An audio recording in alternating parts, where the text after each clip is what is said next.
मित्रांनो, आपण काम करत असताना अनेक प्रकारचे वेस्ट आपण बघत असतो. काही जाणवतात, काही जाणवत नाहीत. TLCमध्ये अशा वेस्ट डोळसपणे बघून त्या कशा कमी करू शकतो आणि आपण त्याचा फायदा करून घेण्याची आत्मसात करायला शिकवले जाते. अशाच एक हरहुन्नरी कंपनी टेक्नोस्पेस इंजिनियर्स. चला बघूया टेक्नोस्पेस इंजिनियर्सनी वेस्ट एलिमिनेशनमधून कसा विकास करून घेतला. मी टेक्नोस्पेस इंजिनियरच्या टीमला आमंत्रित करतो. Hello. Check, check.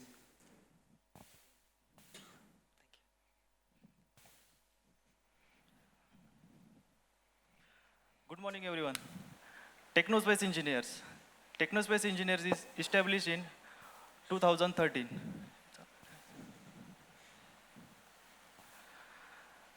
Technospace Engineers is established in 2013.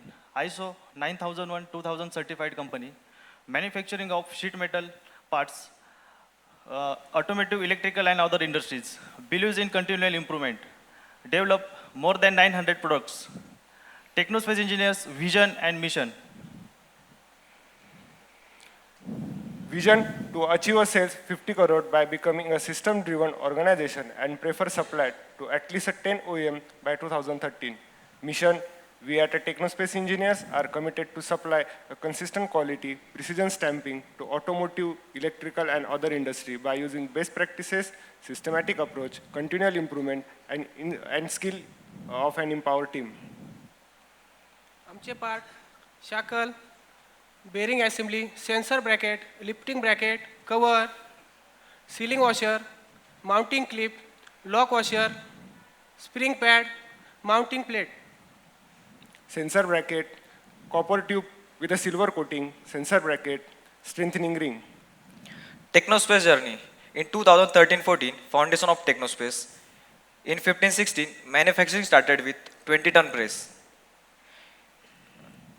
In 17-18, ISO 9001-2015 certification. Addition of 30, 50 and 100-ton press.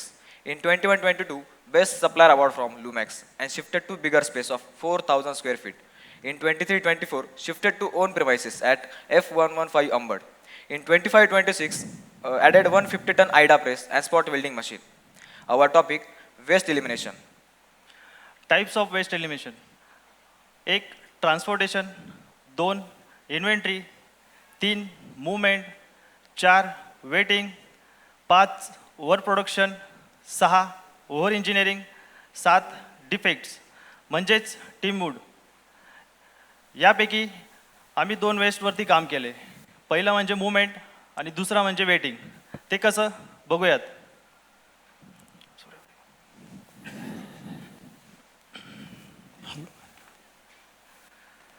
Madam good morning. Good morning. Madam आजचे 370 N मला 2000 पीस पाहिजेत आणि 320 N 1500 कमीत कमी पाहिजे. तुमच्याकडे काय डिस्पॅच प्लॅन आहे आजचा? सर 317 मी 200 पीस डिस्पॅच करते आणि 400 नंबर मी 300 पीस डिस्पॅच करते सर आज. मॅडम एवढ्या कमी याच्यानी कसं चालणार आहे? आपला 38,000चा शेड्यूल आहे. आजची 28 तारीख झाली आणि तुम्ही फक्त 15,000 डिस्पॅच केलं. माझी लाईन कशी चालणार आहे? हो सर प्रोसेसला आहे. उद्या काही आज काही डिस्पॅच करते सर मी काही क्वांटिटी. मॅडम तुमच्या कंपनीचा ना प्रॉब्लेम हा आहे, तुम्ही स्टॅम्पिंग पार्ट बेंडिंग पार्ट ते पटकन देता पण वेल्डिंग पार्टचा काय इश्यू आहे तेच कळत नाही मला. वेल्डिंग पार्टचा शेड्यूल ॲडरन्स कंप्लीट होतच नाही आपला. काय प्रॉब्लेम आहे? सर प्रोसेसमध्ये आहे पार्ट मी उद्या डिस्पॅच करते सर मॅक्झिमम क्वांटिटी. मॅडम असंच राहिलं ना तर आम्हाला दुसरा सप्लाय शोधावा लागेल. थोडं सर. सिरियसली घ्यायला आणि थोडं डिस्पॅचेस पटकन करा. हो हो सर मी डिस्पॅच करते सर उद्या काही क्वांटिटी डिस्पॅच करते. थोडं मला डिस्पॅच प्लॅन कळवा. हो हो सर. ओके. काय करावे कस्टमरची रिक्वायरमेंट पूर्ण होत नाही. कस्टमर पॅनिक झालेत. वैताग आला हे वेल्डिंग पार्टचा. गणेश, सूर्यबान, गौरव, संदेश इकडे या. अरे यार झालं सकाळी सकाळी सुरू. काहीतरी बॉम्ब फुटणार आहे. रोजचंच आहे यांचं. काय गणेश 317 400 नंबर का डिस्पॅच होत नाहीये? काय करणार मॅडम, वेल्डिंग करून पार्ट आज येत नाही माझ्याकडे, तुम्ही कुठून डिस्पॅच करणार? तुम्ही प्रोडक्शनवाल्यांना विचारा. सकाळी सकाळी कस्टमरनी झापलंय मला. काय सूर्यबान का डिस्पॅच होत नाही 317 400 नंबर? काय करणार मॅडम, ॲज पर कस्टमरच्या रिक्वायरमेंटनुसार शेड्यूल पूर्णच होत नाही. का तिथं बरं होत- मिस्त्री काय करू? का होत नाहीये? चला मॅडम आपला इश्यू काय आहे तो एकदा बघू.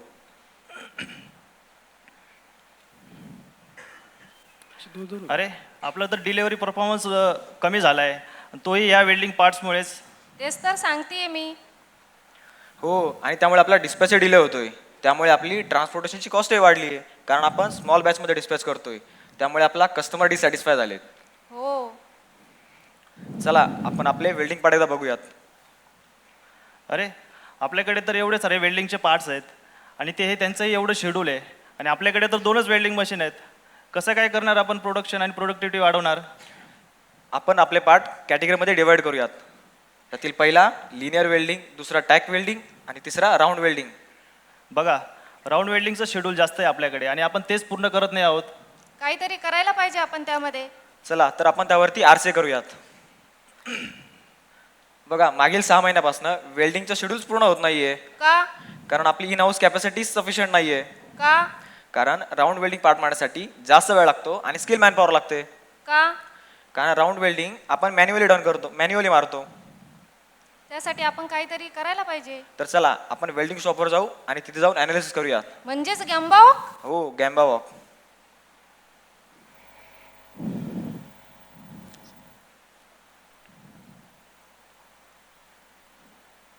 Sir video.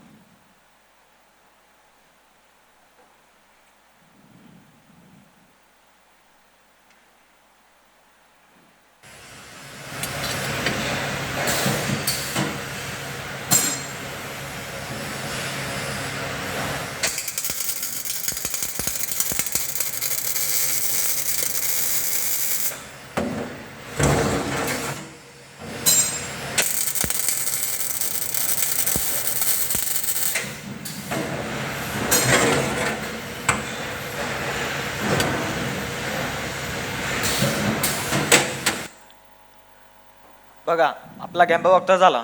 अरे हे मॅन्युअल वेल्डिंगमध्ये आपण प्रोडक्टिव्हिटी कसं काय वाढवणार? कसं काय होणार शेड्यूल कंप्लीट आपलं? थांबा, आपण याच्यात डिझाईन डिपार्टमेंटची मदत घेऊयात, बघू काय होतं का. संदेश, अरे या पार्टचं प्रोडक्शन शेड्यूल आपण कंप्लीट नाही करत आहोत. बघ बरं, काही करू शकतो का याच्यात? हो, नक्कीच. आपण यामध्ये ऑटोमेशन करू शकतो. कसं काय? आपण यामध्ये रोटरी वेल्डिंग मशीन बनवू शकतो. अरे वा, चांगलंच आहे की. मॅन्युअल वेल्डिंग करत असताना यामध्ये आपली प्रोडक्टिव्हिटी इम्प्रूव्ह होत नाहीये, आपली क्वालिटी कन्सिस्टंट राहत नाहीये, इथे स्किल मॅन पॉवर लागते आणि वेळही जास्त लागतो आहे. तेच रोटरी वेल्डिंग मशीन मध्ये आपल्याला प्रोडक्टिव्हिटी चांगली मिळेल, क्वालिटी कन्सिस्टंट राहील, स्किल मॅन पॉवरची गरज नाही लागणार आणि आपला वेळही वाचेल. ते कसे आपण बघूयात.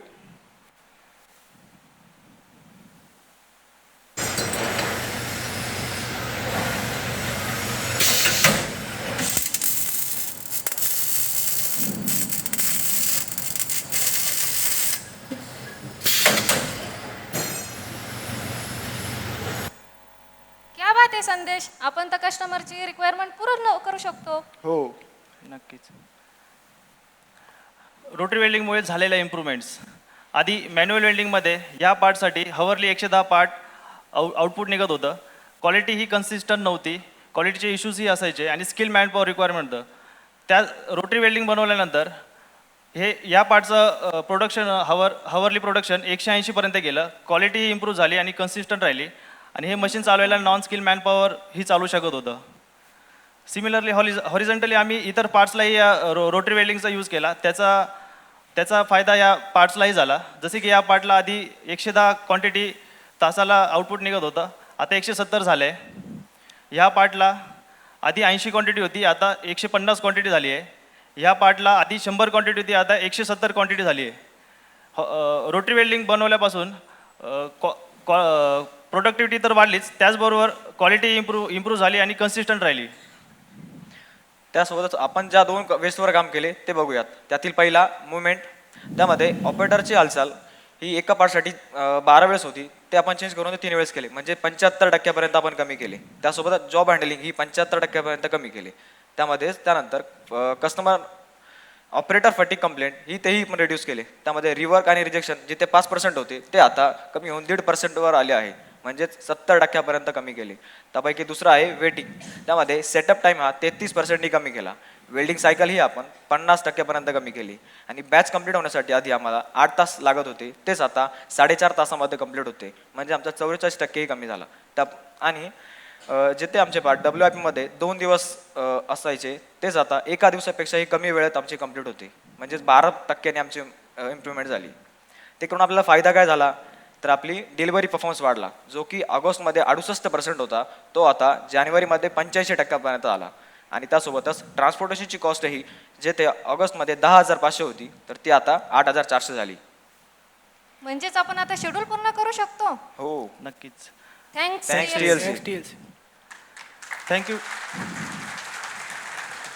Thank you TLC, Bagwe sir, Parekh sir, and all senior TLCians who has guided us in improving our sleeves and showing us path to grow through Waste elimination. Thank you.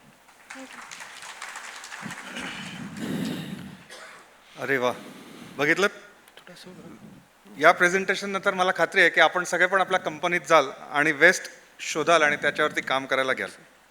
आपण टेक्नोस्पेस इंजिनियर्सच्या टीमकडनं जाणून घेऊ की वेस्ट एलिमिनेशनचा कोणता नवीन प्रोजेक्ट आता तुम्ही हाती घेतला आहे. वेस्ट इलिमिनेशनचा आम्ही आता जे रोटरी वेल्डिंग मशीन बनवलं आहे त्याच्यात जे उरलेले पार्ट्स आहेत आम्ही त्या पार्ट्सवर आणि प्रेस पार्टवर आम्ही आता काम करतोय, ज्यामुळे आमची प्रोडक्टिव्हिटी डबल होणार आहे. ग्रेट. आणि वेस्ट मॅनेजमेंट व्यतिरिक्त TLC लर्निंगचा अजून काय फायदा झाला हे तुम्ही थोडक्यात सांगू शकाल? TLCमुळे आम्ही डेली बेसिसवरती 5 Ds करायला लागलो आहे. त्याचबरोबर DSI डेली स्मॉल इम्प्रूव्हमेंट आणि रूट कॉज ॲनालिसिस हेही करायला लागलो आहे. आणि सगळ्यात महत्त्वाचं कन्सर्न मास्टर पण आम्ही सुरू केलं आहे. कन्सर्न मास्टरमध्ये आम्ही शॉप फ्लोअरवरती जे इश्यूज होतात, क्वालिटी इश्यूज असतील किंवा काही कन्सर्न असतील ते आम्ही त्याच्यात भरतो. आणि त्याच्यासाठी आम्ही एक ॲपही बनवलं आहे. त्याचे QR कोड्स आम्ही शॉप फ्लोअरवर ठिकठिकाणी लावले आहेत. तर याचा फायदा असा झाला की शॉप फ्लोअरवरती जे कोणीही काम करतात, जे ऑपरेटर असतील, सुपरवायझर किंवा कोणी असो, तर ते QR कोड स्कॅन करून त्यांना काही डिफेक्ट मिळाला असेल तर ते त्याच्यात टाकतात. तर याचा फायदा असा झाला की आम्हाला मॅक्झिमम डिफेक्ट्स कळायला लागले आणि ते आम्ही सगळे कलेक्ट करून आणि त्याच्यावर काम करतो आहेत. Thank you very much. थँक्यू.